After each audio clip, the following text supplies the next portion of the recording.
So I started my career. It's always interesting to know how people began their career.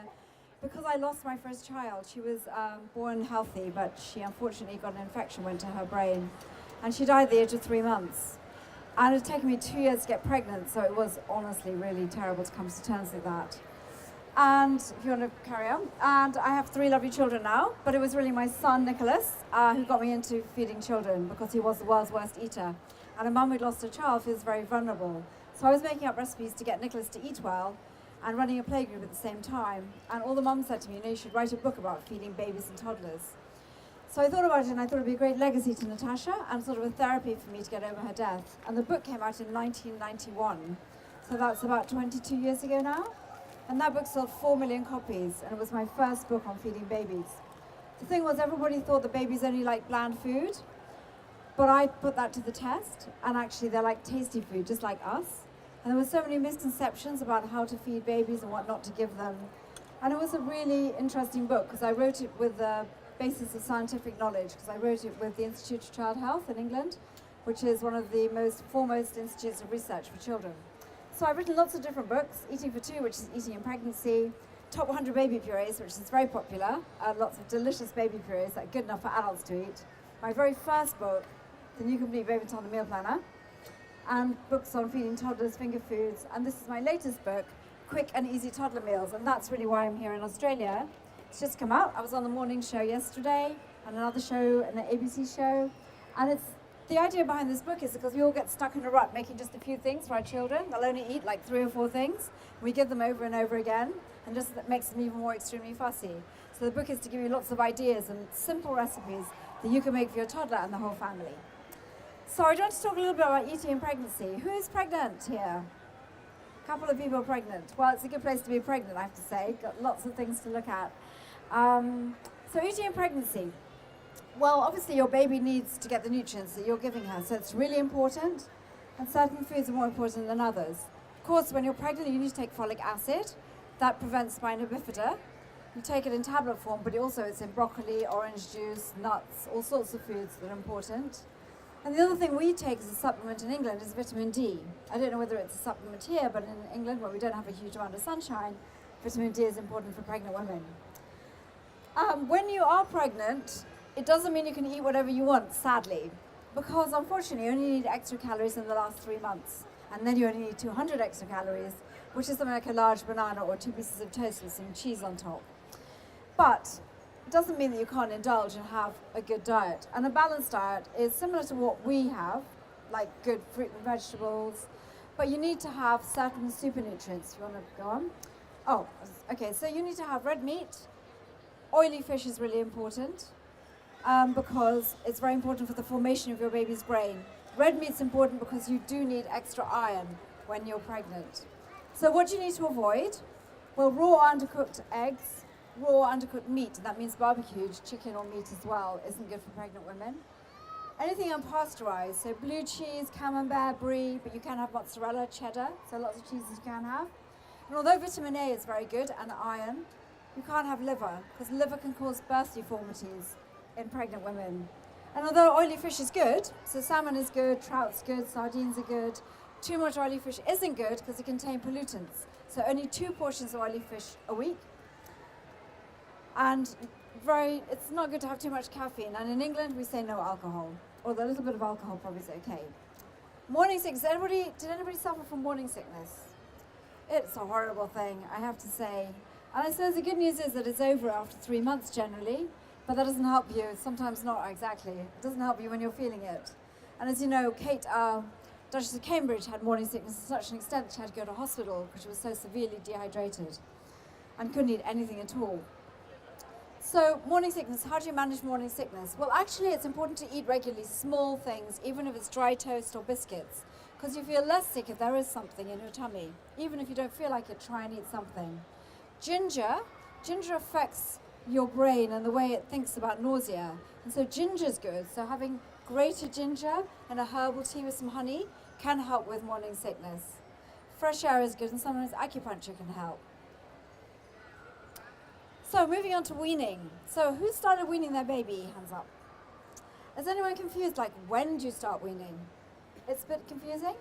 In England, like the guidelines are to wait until 6 months. A lot of people feel that they want to give solids a little bit earlier. They feel their baby may need it. So is that okay or is that not okay? Well, the truth is that the 6 months is because milk provides everything your baby needs up till 6 months. Breast milk or formula will give your baby all the nutrients. But the real reason why there's these guidelines is more for underdeveloped countries. So in underdeveloped countries, breast milk is sterile, whereas when they give solids, it can cause all sorts of things like gastroenteritis. So to be honest, for developed countries like Australia or the UK, it is okay to give solids a little bit earlier. And in fact, simple solids can be given from 17 weeks. It won't harm your baby. And it's not going to mean that your baby's going to be more likely to have an allergy just because you gave solids a little bit earlier. So it's not to worry. I also think sometimes that if you give solids at 5 months, it means you can move on to other foods like iron and iron-rich foods at 6 months, which is important. So what are the best fast foods? Who started weaning with vegetables? Anyone? Yes, vegetable. Anybody start weaning with baby rice? Baby rice. Anybody start weaning with fruit? Well, they're all quite good. I would say that I like to start weaning with vegetables. So I like to start with vegetables, sweet vegetables, because breast milk is sweet, so babies are conditioned to like sweet things. But vegetables like butternut squash, sweet potato and carrot are the best vegetables.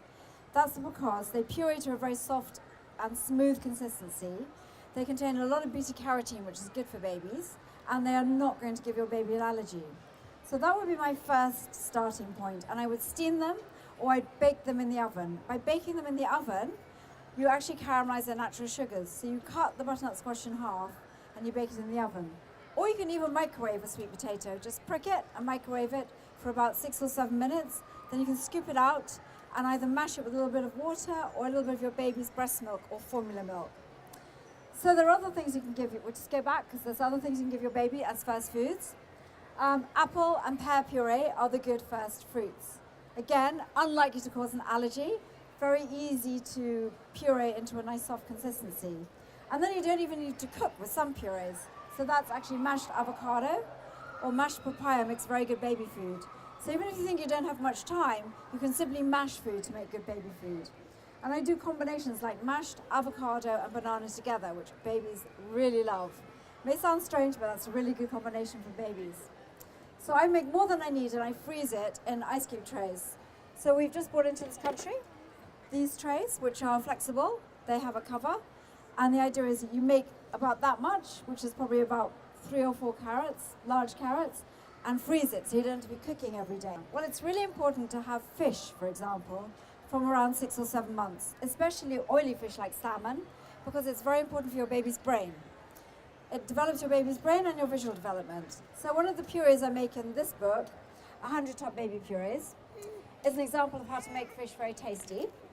So I steam some carrots, and then I either poach some salmon or I put it in the microwave. The beauty of salmon is it takes like 2 or 3 minutes to cook. And then I melt some butter and I throw in some fresh tomatoes and I add some cheese. And then I combine the steamed carrots with the salmon and the cheesy tomato sauce. And it's absolutely delicious, and it's a wonderful introduction to fish and really tasty. And I don't think there's anything you can buy in jars or pouches that would taste as nice as that. Unpasteurized cheeses, again, like brie, blue cheese, which I wouldn't think you give anyway. Undercooked eggs aren't good for your baby either. Spicy food. But mostly, most foods you can give your baby, apart from nuts. But you can give peanut butter from 6 months. So moving on, new tastes and textures. It's really important, and a lot of mums do not realize this, to move on from fruit and vegetables quite swiftly, because babies need... We have a little lost boy, a 7-year-old. His name is... Can I talk over it? Okay. He's at the information desk at the moment. So if you have a little boy, 7 years old... Babies need nutrient-dense foods. They need foods that give them calories, because they're growing very fast in their first year. So fruit and vegetables aren't high in calories, and so giving them only fruit and vegetables for too long isn't good. Also, the iron that your baby inherits from you runs out at 6 months, so it's really important to give red meat. And in here and in my other books, I show you how to give red meat by taking something like a stewing steak, adding lots of vegetables like onions, carrots, sweet potato, leeks, and sauteing them, and then adding them to the meat and cooking them in a casserole for about an hour, and all the lovely flavors blend together, and that makes a delicious red meat puree, which babies love, and it's really important. Then it's interesting, you can use frozen vegetables for baby purees, because frozen vegetables are frozen within hours of being picked, so they're just as good as fresh. And then it's also important to add texture from about 7 months, because otherwise babies get very, very kind of lazy about chewing. And when they chew food, they use the same muscles they use for speech, so it helps with their speech development. And then finger foods. Around sort of 11 months or 1 year, babies become quite independent and don't want to be spoon-fed anymore, and they want finger foods. So I wrote a book all about how to make finger foods. So these are my chicken and apple balls. I made them because my son didn't like chicken, but he loved apple. So I mixed them together with minced chicken, herbs, and onion. And he loved them, and it was a great way to get him introduced to chicken. And then I made fish goujons, which are made with crushed cornflakes and grated parmesan. And of course, things like carrots and cucumber. But when your child first has finger foods, it's important they're really soft. So you do things like steamed carrots or steamed broccoli florets. Because what they can do is bite things off and then not really know how to swallow them, and they can choke. So baby-led weaning, for me, I prefer to do purees and finger food, and not only finger food, because a baby's hand-to-eye coordination at 6 or 7 months isn't sufficiently developed for them to get the nutrients they need. Should we carry on? So these are my meal planners in my books, which shows you like how you can plan your day and your week for your baby, freeze ahead. And this is my app, which gives you like 150 recipes and lots of tips on feeding babies, which is actually really popular in Australia, and gives you videos on how to make purees. Do you want to carry on? Thank you. So just a little bit about feeding children over 1 year. So it comes to a point where your child is very fussy, and you almost lose the will to live when you have to cook for your child, because there's nothing worse than cooking for your child and your child doesn't eat it. So they end up eating just a few things. So it's important to make food look attractive, because otherwise they look at it and they say, that's yucky, I'm not eating it, and they haven't taken the first mouthful. And that's really difficult and frustrating. So things like a hidden vegetable tomato sauce, where all the vegetables are blended into tomato sauce, is a good idea, and then they can't pick them out. How to make a baked potato into something really interesting and fun, and it takes literally 2 minutes to make it into a mouse. That's actually baked potato with butternut squash, cheese, and a bit of mustard, really tasty. Individual portions of a food. So instead of a dollop of fish pie on a plate, an individual portion of ramekin can be much more appealing to a child. Chicken nuggets, making your own chicken nuggets. So in my new book, I have a recipe for chicken nuggets, coated with crushed cornflakes and parmesan and rolled in red pesto. Takes literally 10 minutes to make and very tasty. My hamburgers, you can decorate them to look like faces, but you don't have to do that. But they're really tasty. They've got grated apple in them, Worcester sauce and thyme and onions, and a little bit of sweet pepper. Really nice. And then getting kids to cook and making their own pizzas, so they get involved in food is important. And wraps, where they can get involved as well in making them. So some ideas for older children. And then I find that they like ethnic foods. So in my book here, I've got loads of ethnic style recipes, from stir fries, paella, korma curry chicken, chicken tikka masala. These are foods that you wouldn't think young children like, but very often children love ethnic style foods, and they're really healthy, and they make great food for the whole family. So instead of cooking separate meals for your child, you can use the book to make food for the whole family together, and you can freeze ahead. And then to finish with, just a few ideas for summer. You can make ice lollies out of strawberries and watermelon. It's so easy and really good. So your baby's eating fruit. It's also good for little ones who are teething. Pasta with vegetables, because they love pasta, so mixing things that are good for them. Fish cakes. I make salmon fish cakes with potato, tomato ketchup, and sweet chili sauce. They're really nice. You don't have to make them into the shape of a fish, but it's fun if you want to. Another idea of potatoes. You can make your own jellies using leaf gelatin and cranberry and raspberry juice. And salads are great. I make lovely salad dressings. So some ideas for summer. Although you are going into winter, we're going into summer. So if you need any more information, I've got a website, annabelkarmel.com, with loads of recipes, tips, videos, everything you want. Plus, I'm over at the stand on the NUK stand, where I'll be answering questions. And we have our new range there. So we have our FUQ trays for freezing baby food. We have little trays, little boxes for taking out food, frozen food or snacks. We have a masher and bowl, which is great for when you want to introduce texture to your baby. So you mash your food up in here. And I have all my books, and I'll be signing my books. So it's really nice. Thank you so much for listening to me. Oh, I've got 5 minutes of questions. Oh, great. Okay. So we do have time for a few questions. So maybe hands up if somebody has a question. Yes?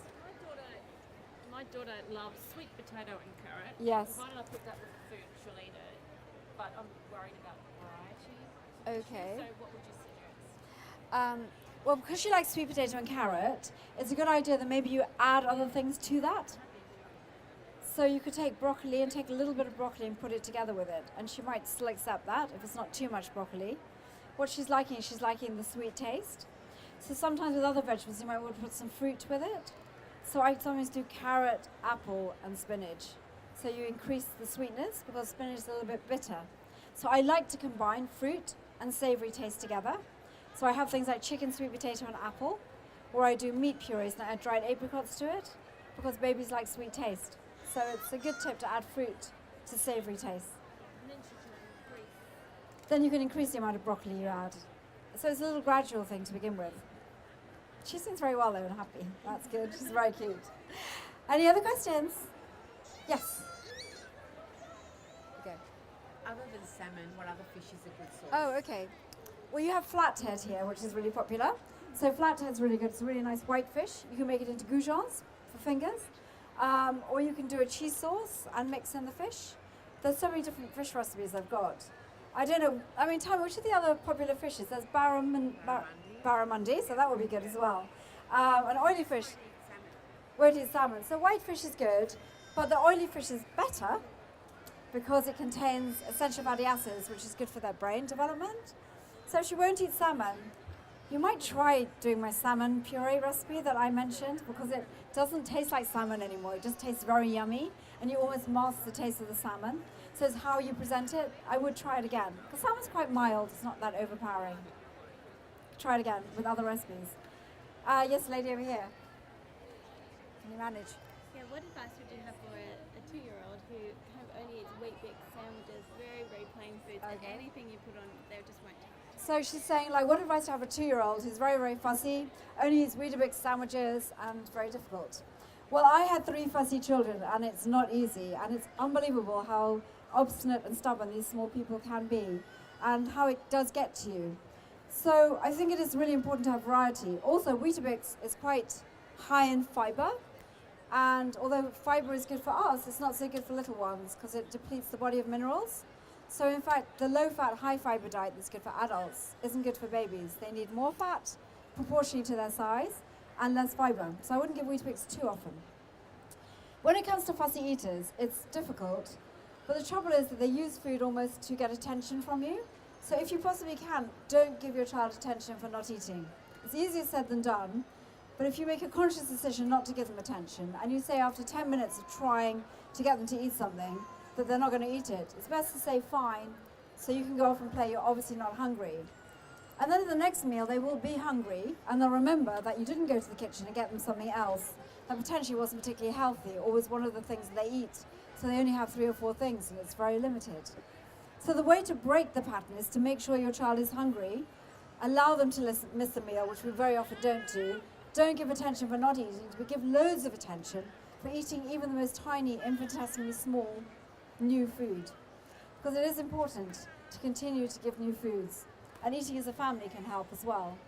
So I hope that's good advice. Sometimes it's tough love, and you have to do what by nature you don't want to do, which is not feed your child something in order that they'll have a more nutritious diet in the future. Anyone else? No, well, I will be on the NUK stand, which is over there. And do come and chat to me. It's always nice for me to understand, like, you know, what it's like feeding babies in Australia. And if you have any questions or you just want to sign books or have a chat, do come along. Okay, thank you. Enjoy the show. Thank you.